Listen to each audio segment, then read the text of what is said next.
Greetings, Doug over here at Community Lending Group, and for this week's Mortgage Moment, I want to tackle the question of which loan is better, a conventional loan or an FHA loan. Now, although there are several different types of loans, the FHA and conventional loan make up almost 90% of all traditional financing, with conventional leading the way at well over 75%. Now, this video will help you understand what each loan is, the difference between them, and provide some guidelines on how to pick which one is best for you. Now, for starters, FHA is insured by the Federal Housing Administration, whereas conventional loans are backed by private lenders and are not federally insured. Therefore, they are riskier for the lenders. That's why the guidelines are different between the two loans. Now, let's go over the strength and weakness of both of these loans. Now, in the interest of time, I'm only going to highlight a few of each of these verbally. So make sure and watch the screen so you can see some of the other differences I don't mention. With FHA, they are much more forgiving on credit score and credit events, such as bankruptcy and foreclosure.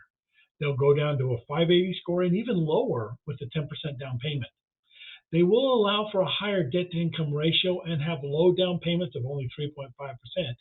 And since the loan is guaranteed, the rates are typically lower. Now, on the negative side, FHA is only available for primary residents. They charge a 1.75% upfront mortgage insurance premium that's tacked onto the top of every loan. Now, with FHA, the appraisals are much stricter and can often require repairs to be made. And for this reason, sellers are often hesitant to accept offers with FHA financing.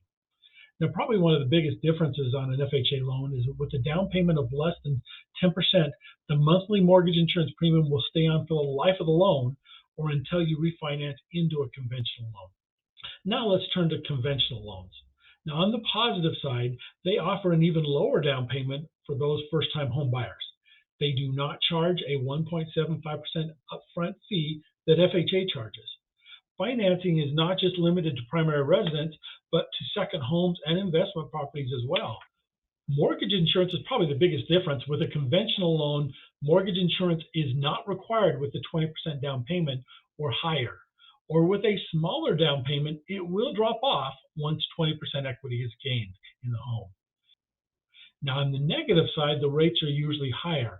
And since they are privately owned, they have a much stricter underwriting guidelines for credit events, credit scores, and debt-to-income ratio.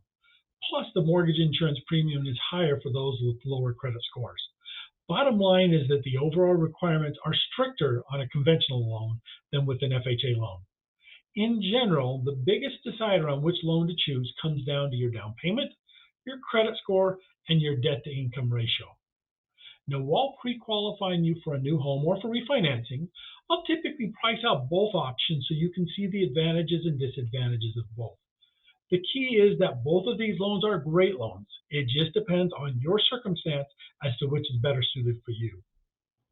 Now, if you like the information on this video, go ahead and like this page. It really does help. Also, take a look at some of my other mortgage videos you can find on my YouTube channel. In fact, go ahead and hit the subscribe button. That way you're able to see all my new videos once I release them. Have a great day, and we'll see you next week.